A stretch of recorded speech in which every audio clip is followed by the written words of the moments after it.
Shalom Aleichem, everybody. Hope all's well.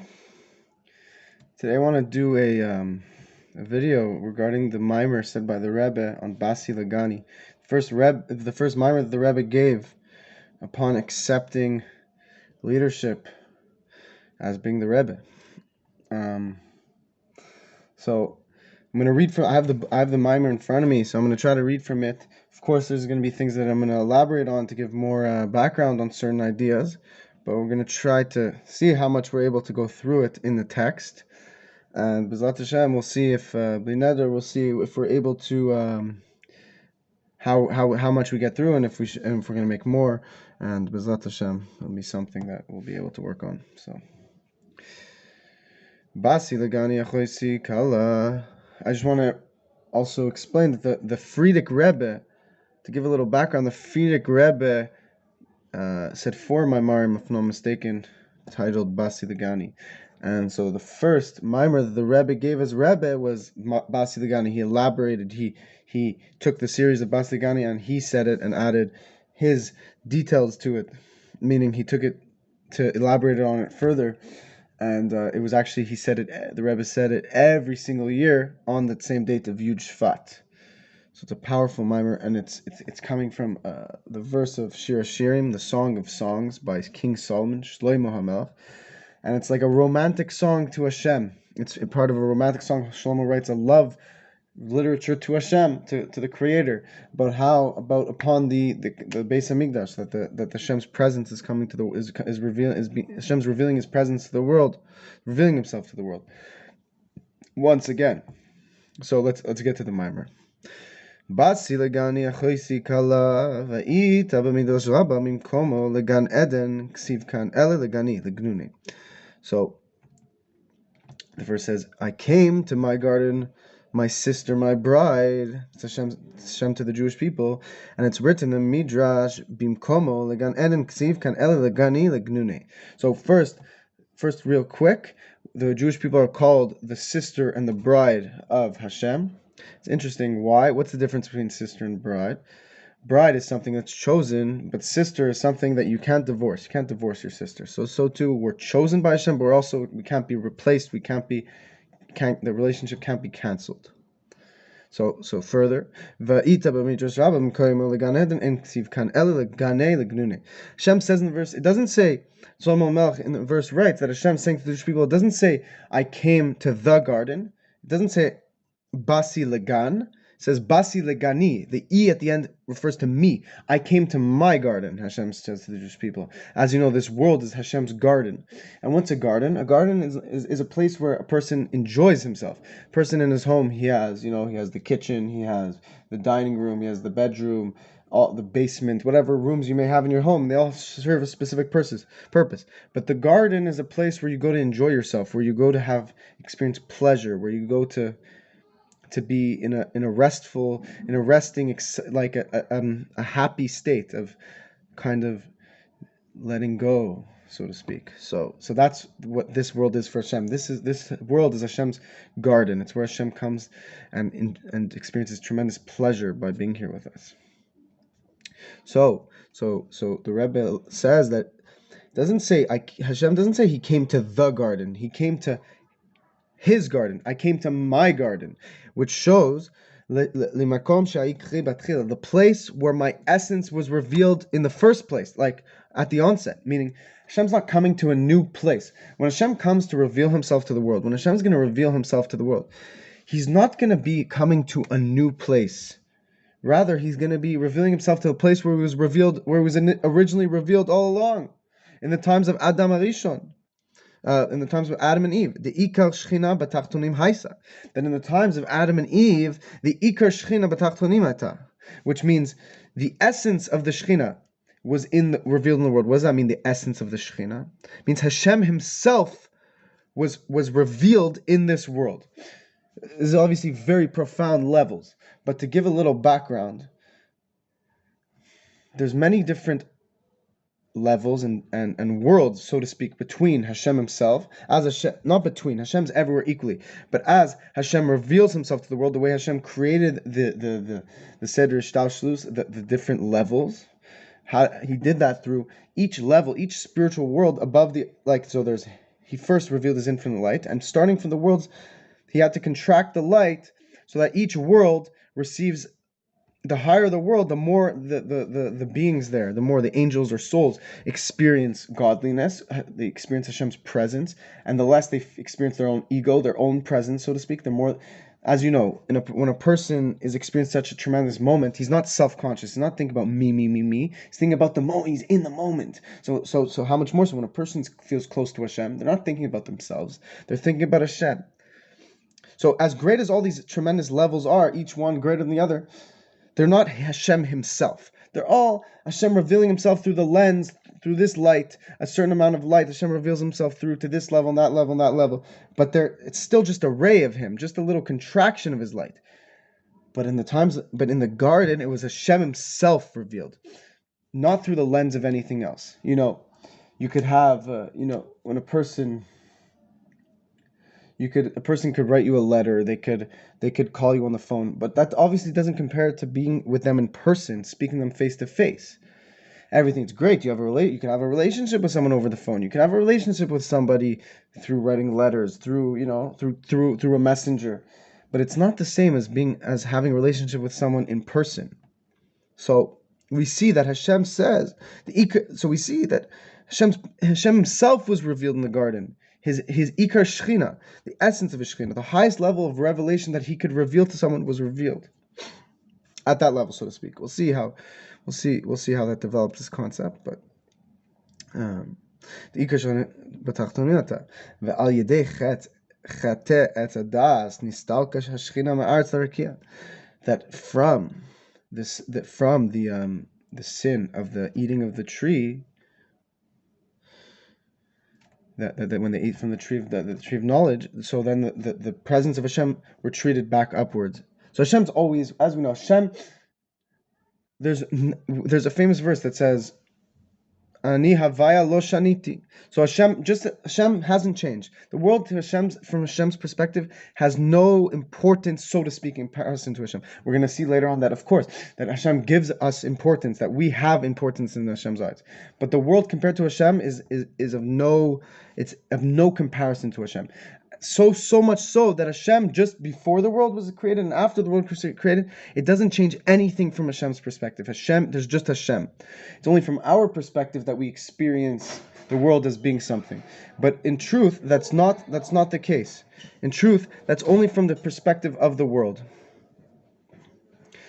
So what happens? So we learn. But there's a certain amount of revelation that the world can experience of Hashem. That's from our perspective. We could either feel Hashem's presence a lot, so much so that we won't even feel our own presence and we'll be super overwhelmed, which is called in Hebrew, we could be called bittul, completely nullified, completely given over to Hashem, that we don't experience at all any of our own independent existence. Or a person could experience Hashem less. Maybe some certain moments they feel close to Hashem, other moments when other things come up, they feel Him less. Or to the point where even, God forbid, a person could live and not be conscious of Hashem at all. God forbid. That's all because of how much Hashem reveals Himself to the world. But in truth, when you really go down to the essence of everything, it's all Hashem. That's it, that's all.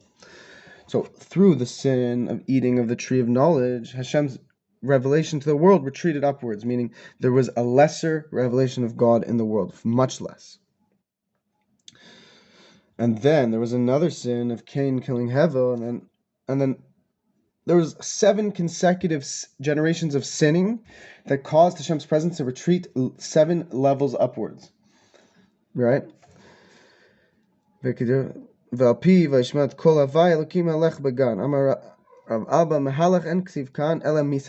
it says, after Adam sinned, it says he heard the voice of Hashem retreating. It says retreating the garden. Now people mistakenly interpret this as walking through the garden, but it's not the word mehalech, it's mithalech, retreating. What does that mean? Adam Arishon sensed Hashem's presence retreating. Consecutively retreating. And afterwards, 7 tzaddikim arose After this, these 7 generations of sinning, the level retreated back upwards. After this arose 7 tzaddikim, and they were able to draw down the Shekhinah downwards, 7 levels.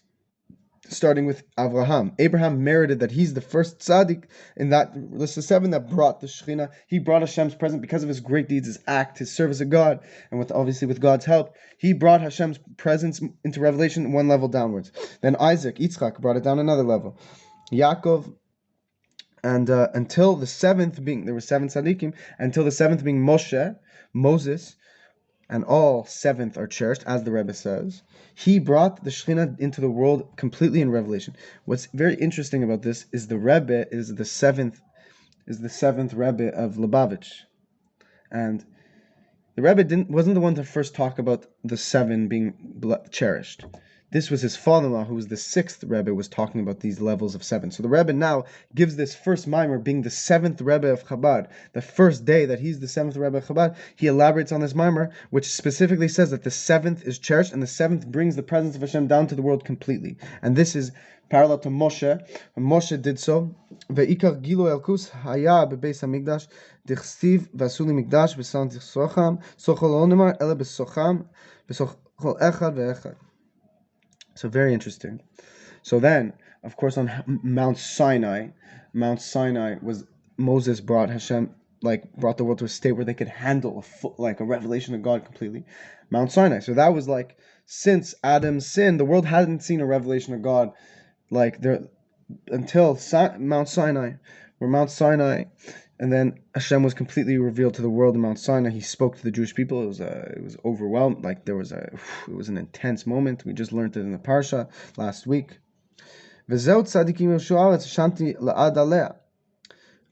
also the main idea of the Shekhinah, the divine presence, was in the Beis Hamikdash. Because why? It said the Beis Hamikdash isn't just a building, a nice holy building, it is, but even more so, it's the place where Hashem's presence dwells, where Hashem is revealed at the highest level in the world, is in the Beis Hamikdash, in the Holy of Holies. So that is, you see that there's a pattern that with Adam Arishon, after that there was a withdrawal of the divine presence. Hashem was hidden, and then down to this time of the Beis Hamikdash, it was revealed again. So so that's why we can understand the verse that it doesn't say I came to the garden. It says Hashem says I came to my garden, that He was here already with Adam Arishon. And then the sins caused Hashem to hide Himself. But then He revealed Himself again in the Beis Hamikdash.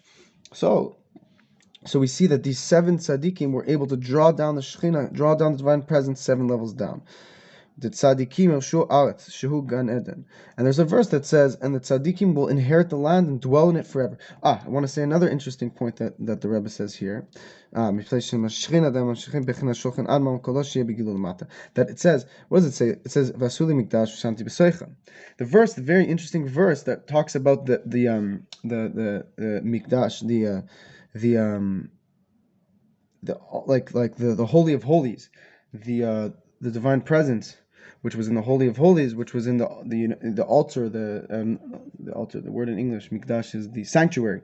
The holy sanctuary is in all the different, but where the Holy of Holies was, that what's interesting about it, it says, Hashem says to Moshe, tell the Jewish people, Vasuli mikdash v'shechanti b'soichan, make me a sanctuary and I shall dwell in them.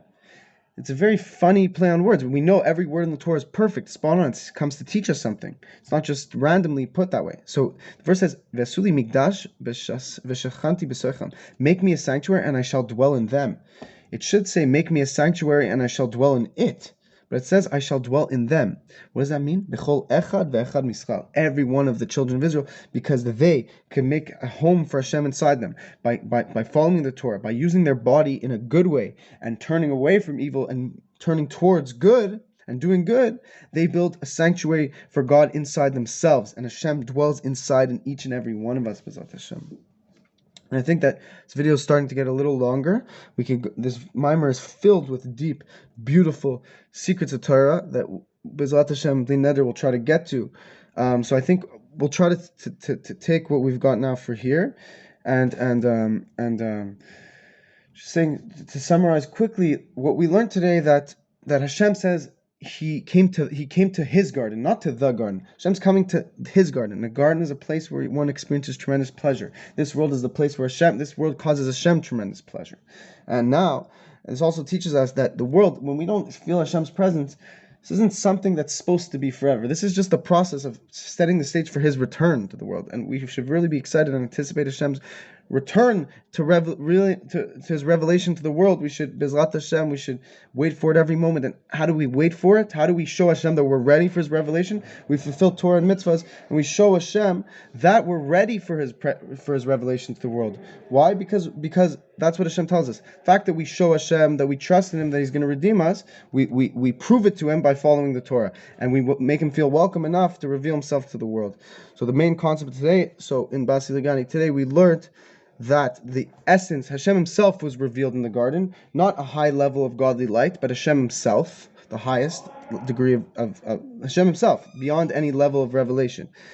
2, because of the seven generations of sinning, the divine presence retreated upwards 7 levels. Then 7 tzaddikim arose, 7 righteous people arose, and they brought down the Shekhinah 7 levels downwards. At the 7th being Moshe, and all 7th are cherished. Moshe brought the divine presence the highest level downwards, because back into this world completely, and that was highlighted at Mount Sinai, where the Jewish people all as one nation experienced the revelation of God, and also in the Beis Hamikdash, the temple, which was a few hundred years after that, where Hashem's presence was revealed in the Holy of Holies, radiating outwards in the temple, the Beis Hamikdash. And also interesting to note is that this was the Rebbe's first mimer that he gave as Rebbe, and he's the 7th Rebbe. And it's interesting that it talks about the levels of 7th being cherished. And yes. And we should know also to say that it says, when you build me a sanctuary, Hashem says, when you build me a sanctuary, I shall dwell in them. Not, it should say, build me a sanctuary and I'll dwell in it. That's seemingly what the verse should say. Build me a sanctuary and I'll dwell in it.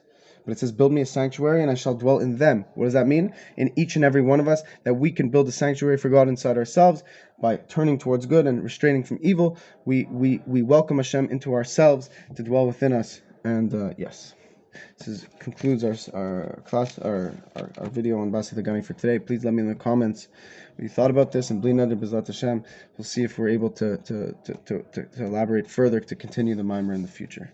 May Hashem bless you, and may today be the day that we bring down the full revelation of God Himself into the world. And yeah.